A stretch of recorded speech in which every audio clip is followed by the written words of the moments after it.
Do School Better, a podcast for people who want to transform education. My name is Doris Korda. In this season, I discuss the core principles of my educational philosophy with Tim Desmond and Allison Tanker, my co-teachers from Hawken School's Entrepreneurial Studies program.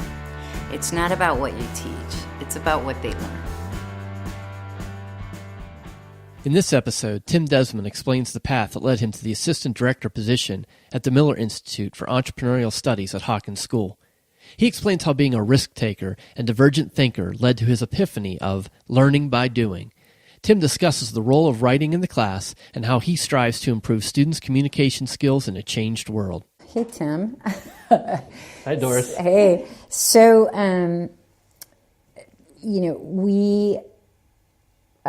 you came in with me to start to be my co-instructor in this class, and you had been teaching for several years, and I'd like you to talk about what it was like for you to start teaching this. And what was it like? That's quite a loaded question. Yeah. I think like you, I've pretty much been an outsider in my profession. I've always done things differently, and sometimes it's been embraced, but most of the time it's sort of been frowned upon. Yeah.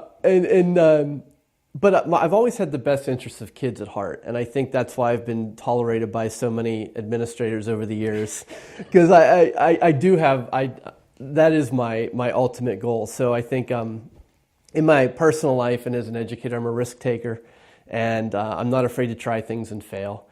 And I'm also a bit of a restless spirit. And so I move through these phases. I've taught middle school. I've been a director of technology. I've been an instructional technologist.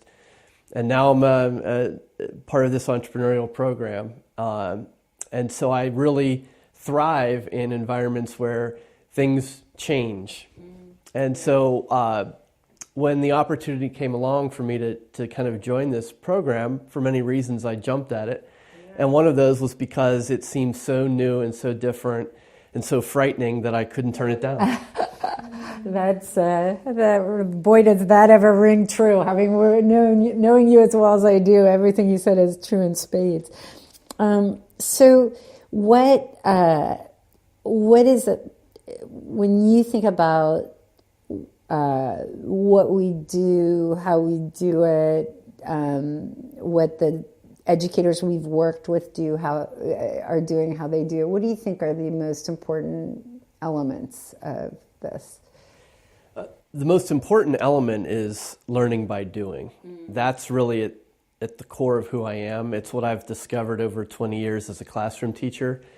And more importantly, it's also what I've discovered in my own life. And so I've had sort of this parallel existence as an artist, a musician, and a writer. And a very successful one, by the way, with your pseudonym, and you're a very successful author. Thanks, yeah. Well, that's only because that's what I did that stuff. I didn't take classes on being a musician, or I didn't go to writing workshops and call myself a writer, and those things are good and they help prepare you, but they don't make you what you are. Yeah. An artist creates art, a musician makes music, a writer writes, and that's how you learn how to do it.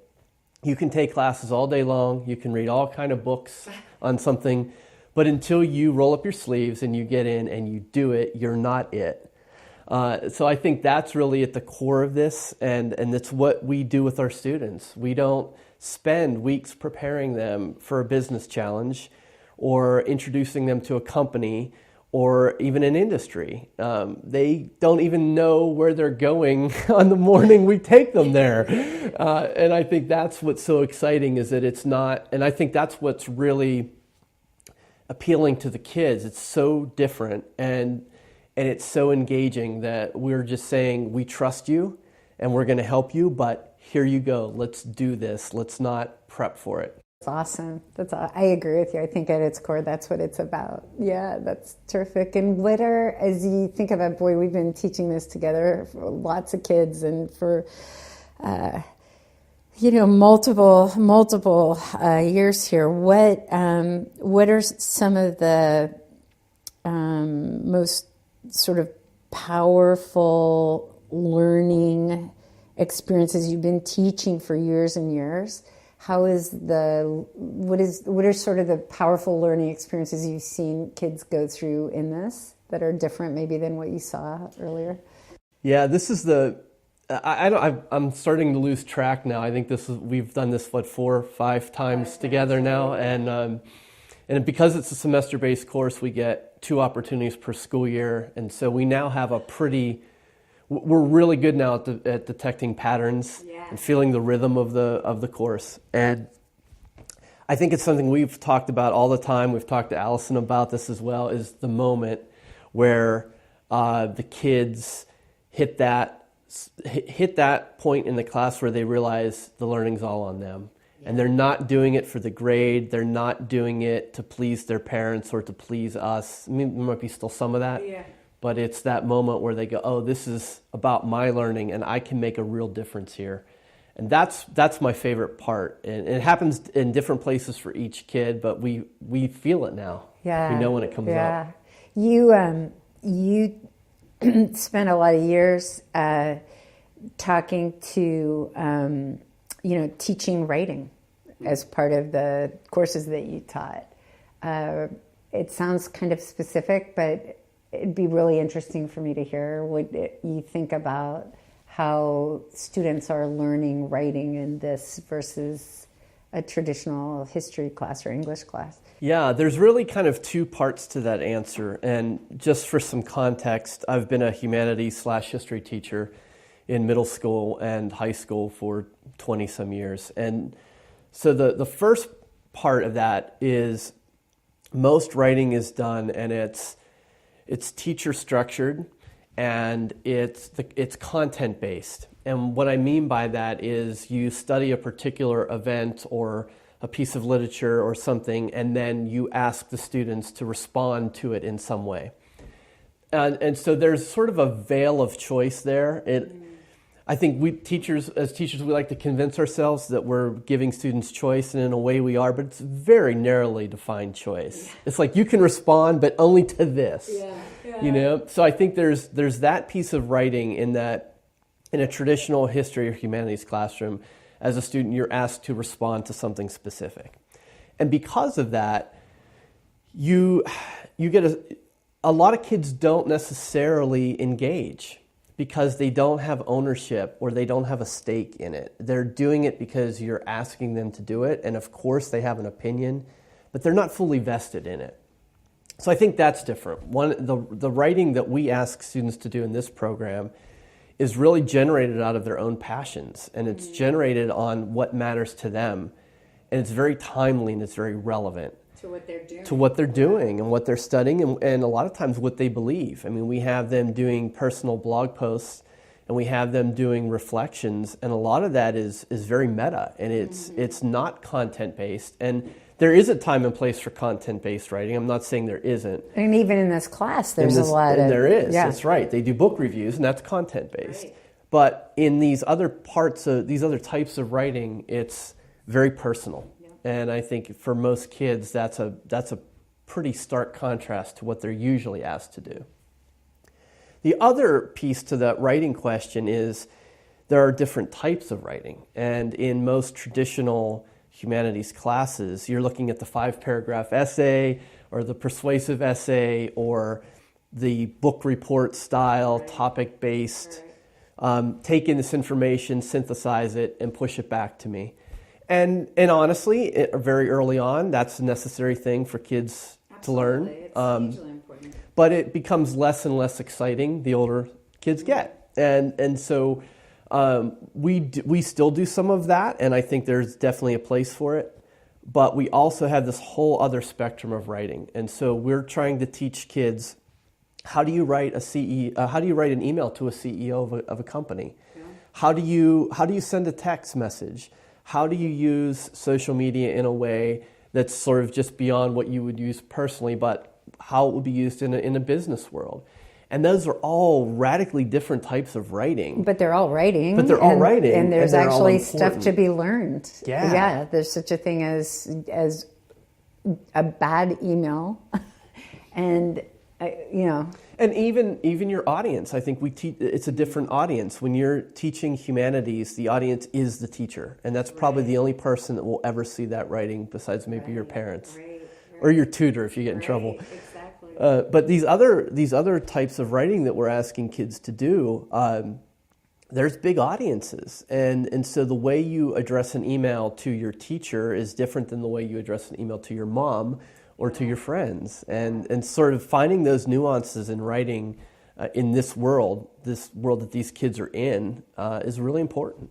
You did, and also even in the presentations, I was thinking as you were talking, think about the amount of teaching we do about the writing in a presentation, which is, of course, just on slides, but it's really important.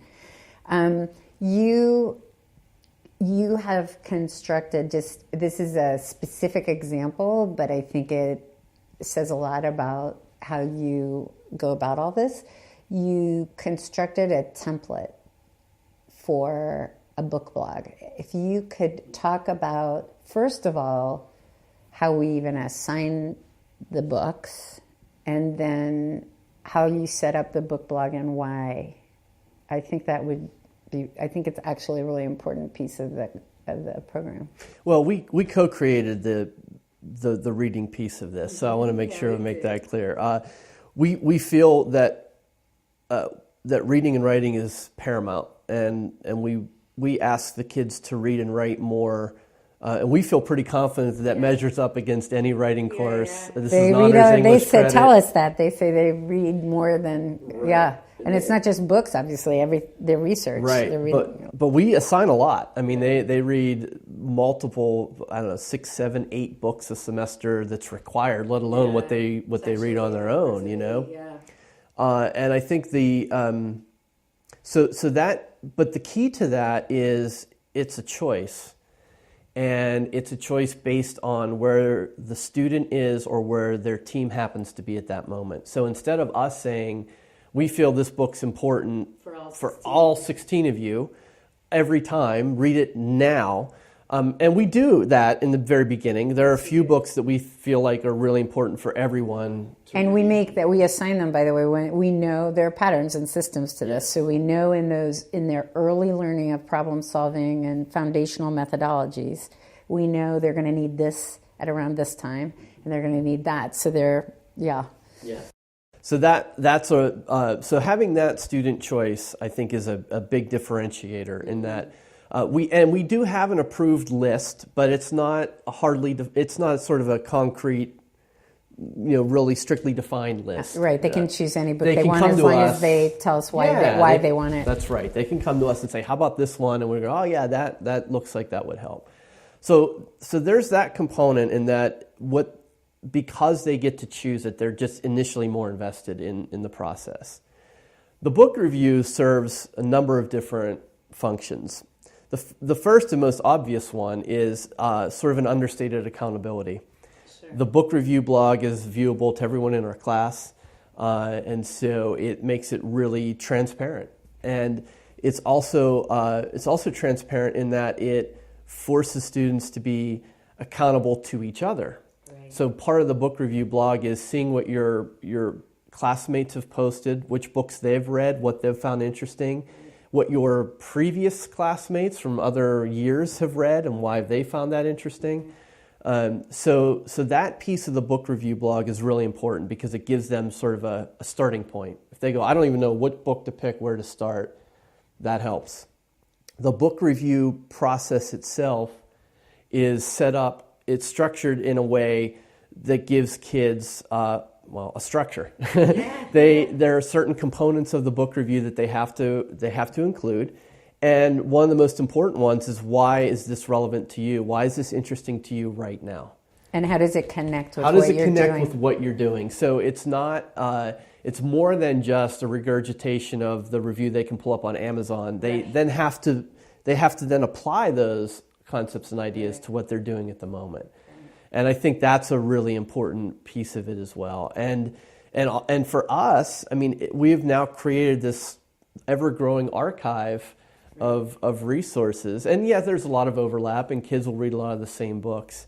But we have a really rich archive now that we can pull from and direct kids towards. What I think has one of the things that's been really exciting, that's consistent with everything else, is the numbers of students we've had students who've said, I hate reading and I hate writing, who have come out the other side of this saying, I actually can't believe it. I really read the books in this class, as opposed to, I guess they're not really reading their assigned books in other some of their other. I really read them because I needed them, and I like when I read Contagious and I found, oh my gosh, I'm actually using this stuff, or Blue Ocean Strategy, I'm actually using this stuff, or the book that I read about Tom's and I'm actually using that stuff, or Rework or whatever it is. They learn how powerful it can be to how powerful books can be, and articles that are dense and at first intimidating that they read and find useful. And I think what you said about having to draw connections is really important, because what they start doing at some point in the class is they're doing that naturally, not just about books they read, but news stories they're hearing from outside. They're starting to make those connections. How's that relevant to what I'm doing? Yeah, there's a little, we fool ourselves as teachers a little bit, especially teachers of writing, and I can say that because I am one. Just because you teach something doesn't mean they're learning it. Yeah, my favorite. Yeah. It's not about what you teach. Yeah, that's right. So I can say, well, I taught Shakespeare. That doesn't mean the kids read Shakespeare. Or learned it. They may have gotten enough of context to bluff their way through an essay exam. Right. But I think that your distinction on kids saying, I read more now, that's true because we know they're reading it, as opposed to getting through it, or trying to convince us that they've read it if they really haven't. Right. It's something that they actually find like, oh, I need this. I need what I can get out of this thing, as opposed to I have to get through this thing. It's a completely different approach to consuming literature, right? It is. And this is the world kids are in. It's an on-demand world. They're not going to sit down one night and read 12 books they think are going to matter. They're going to, in the moment, seek out the information they need, and hopefully that's what we're teaching them how to do. Right, and the other thing I'm thinking about also is in terms of all these different forms of communication. So because they're working on real problems and interacting with all kinds of different people, and they're actually, in many cases, trying to get someone to do something, emailing someone or writing a blog or doing something to get someone's attention who can be helpful to them. They care a lot about the effectiveness of their communication, whether it's their verbal communication or written. And that also means that, I was about to name some names of students who come in and they've always had horrific writing, right? And it's not that in 5 months, voila, they're a great writer, but they really engage in caring about their writing and thinking about it and analyzing it. And yes, they improve a great deal, but more important, they have taken on the goal personally of improving, which lasts beyond the class. Why does it matter? And again, you're a student, you're in school, you've never been out of school, everybody's telling you, learning math matters, learning to write matters, but you don't really get why until much later. And if you're a kid for whom it isn't natural to just care to do your math well or care to do your reading well or your writing well just because you're told to, working on real problems with real people that you care about really quickly gets them to care. And the last thing, I also wanted to ask you about is I always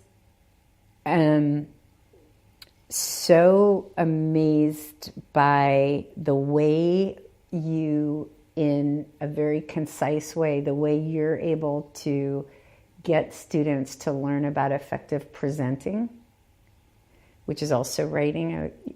So if you could talk a little bit about sort of the trajectory of these students from the very first time they do a presentation to the end.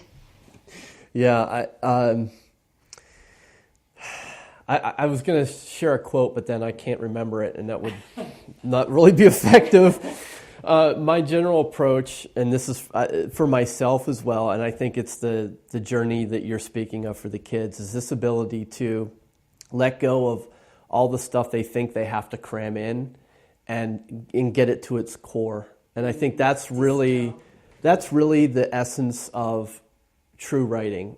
True, really good writing is getting your message across in as few words as possible. And I think that shows up in everything you do, yeah. Yeah, and I think it's natural for kids to come in and kind of want to throw everything against the wall to prove to you, the teacher, and so sort of backing them off that and saying that's really not as important as getting your message across succinctly. Right. That's what matters. Right. And when they communicate with someone external and they hear back that person didn't in any way get what they were trying to say. I mean, that's when, we talk about the fact that they have many failures in the course of the course.